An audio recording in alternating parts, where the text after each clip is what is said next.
जय श्री कृष्णा फ्रेंड्स, राधे राधे। कैसे हैं आप सभी? और आप सभी बहनों को वट सावित्री व्रत एवं पूजन की बहुत बहुत शुभकामनाएं। फ्रेंड्स, करवा चौथ के तरह ही वट सावित्री का व्रत भी हर सुहागन महिलाओं के लिए विशेष होता है। वट सावित्री सभी सुहागन स्त्रियां अपने पति की लंबी आयु और उनके अच्छे स्वास्थ्य की कामना से करती हैं। तो वट सावित्री का व्रत कैसे किया जाता है, पूजन की विधि क्या है, आज की वीडियो इसी विषय पर है। तो फ्रेंड्स, वट सावित्री वाले दिन आप सुबह सवेरे उठकर स्नान आदि करें और लाल, पीले, हरे, गुलाबी रंग के वस्त्र धारण करें। आपके यहाँ शादी का जोड़ा पहनकर पूजन किया जाता है तो आप शादी का जोड़ा पहन ले, अच्छे से पूरे 16 श्रृंगार करे, पैरों में महावर लगा ले और एक दिन पहले ही अपने हाथों में मेहंदी लगा ले। फ्रेंड्स, वट सावित्री की पूजन वट वृक्ष के नीचे किया जाता है। तो अगर आपके घर के आसपास वट वृक्ष का पेड़ है तो आप वहीं जाकर पूजन करें। अगर घर के आसपास वट वृक्ष का पेड़ नहीं है तो आप एक दिन पहले ही वट वृक्ष का एक डाली मंगाकर आप अपने गमले में लगाकर घर में भी पूजन कर सकते हैं। तो फ्रेंड्स, पूजा के लिए आप जिस बरगद पेड़ को चुने वो जितना ही प्राचीन और पुराना है उतना अच्छा माना जाता है। माना जाता है कि 12 वर्ष पुराना बरगद के पेड़ को ही हमें पूजना चाहिए। तो आप जिस स्थान पर भी पूजा करने जाए ना, वो स्थान पहले आप साफ कर ले। बरगद के पेड़ के नीचे अगर कोई गंदगी हो तो पहले आप उसे साफ कर लीजिए। इसके बाद फ्रेंड्स, जब भी हम किसी देव वृक्ष का पूजन करते हैं तो सबसे पहले हमें वृक्ष को जल से चारों ओर घूमकर सींचना चाहिए। तो देखिए, यहाँ पर हम जल से चारों ओर घूमकर हम पहले वृक्ष को सींचेंगे। इसके बाद वट सावित्री के दिन वट वृक्ष के पत्तों का गहना पहनकर पूजन किया जाता है। तो आप गहने के रूप में एक पत्ता अपने जोड़े में या चोटी में लगा सकते हैं। इसके बाद हम पूजा शुरू करेंगे। तो सबसे पहले वट वृक्ष में ऐपन लगाया जाता है। तो इस तरह से देखिए, ऐपन से आप माता सावित्री और सतमान जी की प्रतिमा बना सकते हैं। अगर आप प्रतिमा नहीं बना पाते हैं तो आप हाथों से 5 या 7 थापे भी लगा सकते हैं। प्रतिमा बनाने में ज्यादा कलाकारी करने की हमें आवश्यकता नहीं है। हाथ, पैर, मुंह, बस एक प्रतिमा दिखे इतना हमें बना लेना है। या आप इस तरह से 5 या 7 थापे भी लगा सकते हैं। इसके बाद सर्वप्रथम गौर गणेश की पूजन किया जाता है। तो हम बरगद के पत्तों पर ही गौर गणेश को स्थान ग्रहण कराएंगे। तो अगर आप गौर गणेश की पहले से ही पूजन करते हैं तो आपके पास गौर गणेश की मूर्ति होगी, नहीं है तो आप हल्दी या सुपारी से गौर गणेश बना सकते हैं। इसके बाद देखिए, पूजन से पहले हमें अपने आंचल में खोइंचा लेकर पूजा करना होता है। तो अगर आपके घर में कोई बड़े बुजुर्ग है जिसका आप पैर छूते हैं, आपसे बड़ी हैं, तो वो आपको खोइंचा दे सकते हैं। अगर कोई भी नहीं है तो आप स्वयं भी खोइंचा ले सकते हैं। तो खोइंचा लेकर ही हमें पूजन करना चाहिए। इसके बाद हम पूजा के लिए दीप प्रज्वलित कर लेंगे और दीपक आप देसी घी या तिली तेल का ही जलाएंगे। सरसों तेल का दीपक आप ना जलाएं, क्योंकि इस दिन सोमवती अमावस्या का भी पूजन किया जाएगा। इसके बाद देखिए, हम सर्वप्रथम गणेश जी को रोड़ी, अक्षत, हल्दी अर्पित करेंगे। गौरी माता को हम सिंदूर अर्पित करेंगे। गौरी माता को सिंदूर 5 बार लगाएंगे और यही सिंदूर हम अपने मांग में लगाकर ही पूजा शुरू करेंगे। इसके बाद हम माता सावित्री और सतमान जी को भी तिलक लगाएंगे और पैर में हम जितने थापे लगाए हैं सभी में हम इस तरह से देखिए सिंदूर के टीके लगा देंगे। इसके बाद अगर आप वट सावित्री व्रत की किताब लेकर आए हैं तो वो भी पूजा स्थान पर रख दे। अब यहाँ पर हम सावित्री माता और सतमान जी दोनों को वस्त्र धारण कराएंगे। तो अगर आप वस्त्र नहीं लेकर आए हैं तो कलाबे का भी वस्त्र इन्हें धारण करा सकते हैं, या आप वस्त्र लेकर आए हैं तो फिर आप इन्हें वस्त्र धारण करा दे। इसके बाद गणेश जी को जनेऊ धारण कराएंगे और माता पार्वती को वस्त्र के रूप में कलाबा अर्पित कर दे। इसके साथ ही वट वृक्ष को भी आप वस्त्र धारण करा सकते हैं। तो इन्हें आप या तो जनेऊ धारण करा सकते हैं या पीले रंग का आप इन्हें वस्त्र भी धारण करा सकते हैं। इसके बाद हम सभी को फूल अर्पित करेंगे और वट सावित्री की पूजन में भीगे हुए चने का विशेष महत्व होता है। तो हम सभी को यहाँ पर भीगे हुए चने अर्पित करेंगे। साथ में भोग प्रसाद में देखिए, पूरी, गुलगुले, आपके यहाँ जो भी भोग प्रसाद बनाया जाता होगा वो सभी आप यहाँ पे अर्पित कर दे। और 12-12 की संख्या में पूरी और गुलगुले चढ़ाए जाते हैं। आप क्या जिस तरह से भोग प्रसाद चढ़ाया जाता होगा आप उसी तरह से चढ़ाएंगे। इसके साथ ही देखिए माता पार्वती और सावित्री माता को 16 श्रृंगार की सामानें अर्पित किया जाता है। तो यहाँ पर हम 16 श्रृंगार की सामानें अर्पित करेंगे। साथ में देखिए 5 प्रकार के फल भी इसमें अर्पित किया जाता है। तो आप 5 प्रकार के फल अर्पित करें। इसमें से कुछ सामग्री दान के लिए भी रखी जाती है। और जो भीगे हुए चने हैं वो भी आप पूजा स्थान पर रख दें। इसके साथ ही देखिए इस पूजन में बांस के पंखे का बहुत ज्यादा ही महत्व होता है। तो हम 2 पंखा रखेंगे, एक दान के लिए और एक पूजा के बाद पति को हवा किया जाता है। ऐसा मान्यता है कि जब सतवान जी मूर्छित हो रहे थे तो सावित्री माता ने बांस के पत्तों से ही उन्हें हवा किया था। और अगर आप पंखा दान नहीं करना चाहते हैं तो आप एक पंखा भी ले सकती हैं। तो देखिए पंखा आप जो भी ले रहे हैं उसमें इस तरह से हमें ऐपन के थापे लगा देने हैं। और पूजा में जो भी आप फल रख रहे हैं उसमें आप सभी में इस तरह से ऐपन का थापे लगा दे और सिंदूर के टीके लगा दे। इसके बाद हम सभी को धूप दीप दिखाएंगे। फ्रेंड्स, वट सावित्री की पूजन में सावित्री माता और सत्यवान जी की कथा भी सुनी जाती है। तो आपके यहाँ अगर कोई कथा सुना पाते हैं तो आप उनसे सुन सकते हैं, या आप कथा किताब में जो लिखी होती है वो भी आप पढ़कर सुन सकते हैं, सुना सकते हैं। तो कथा पढ़ने के लिए देखिए अपने हाथों में हम कुछ चने और फूल ले लेंगे और उसके बाद हम कथा सुनेंगे। अगर कोई महिला कथा सुना पाती है तो आप उनसे सुन सकते हैं।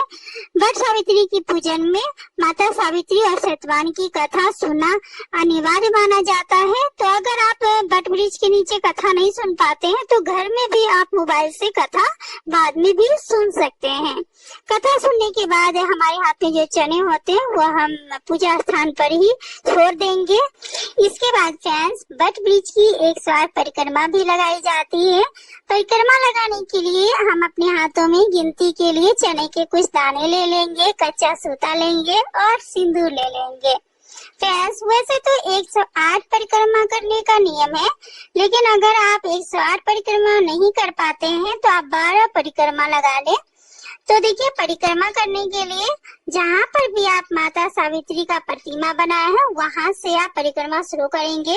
तो धागे को आप पैर में लपेट दें। इसके बाद माता सावित्री को सिंदूर लगाए, चने छोड़े और परिक्रमा शुरू करें। धागे को आप कहीं पर भी गांठ ना लगाए।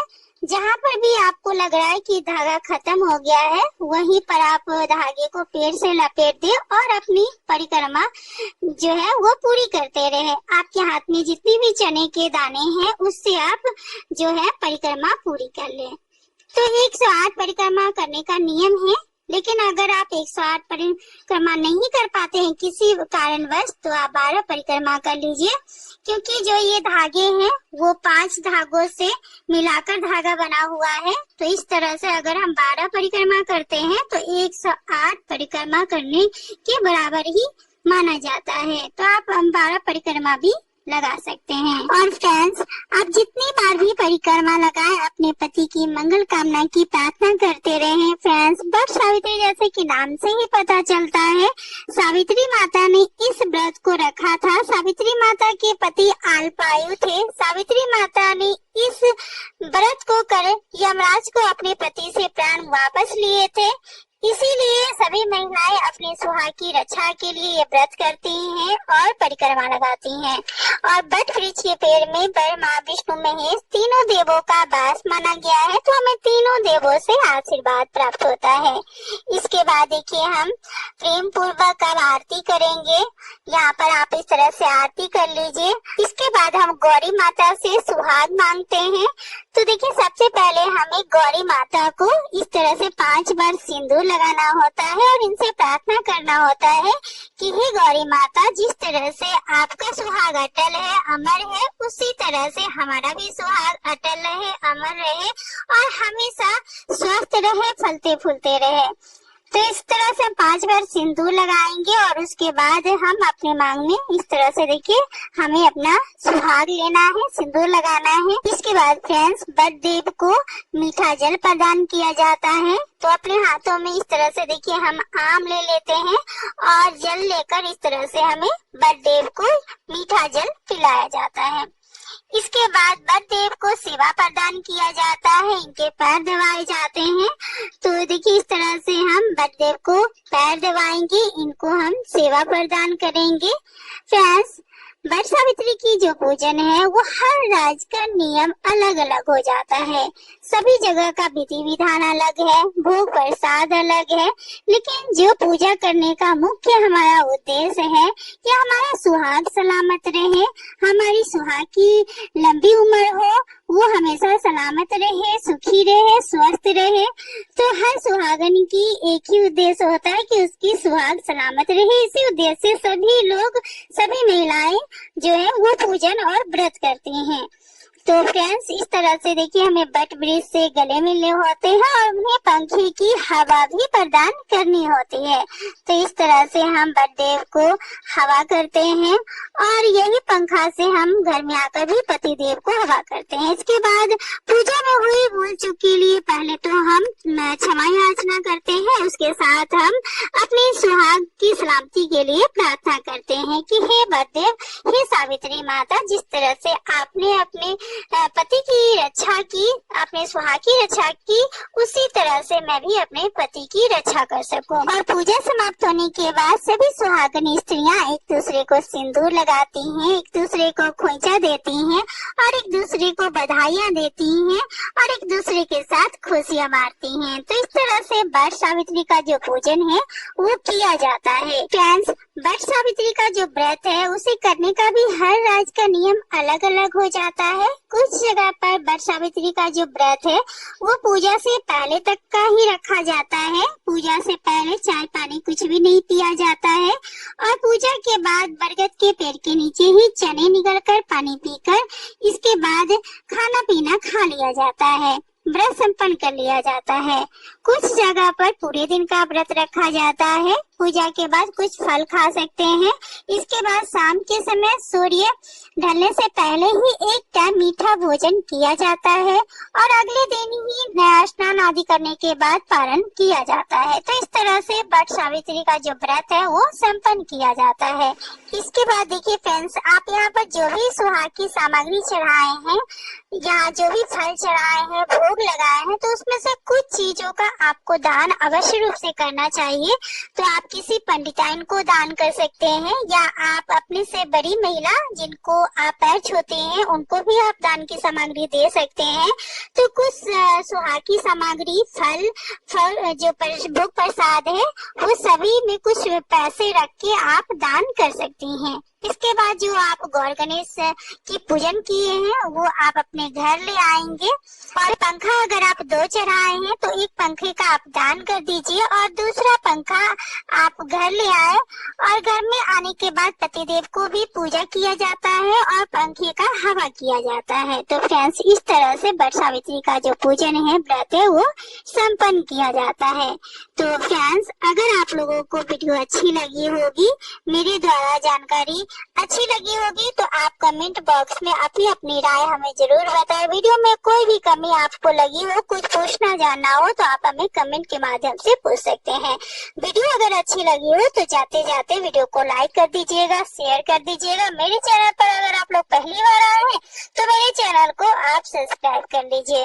जाते जाते एक बार फिर से आप सभी को वट सावित्री पूजन की बहुत सारी शुभकामनाएं।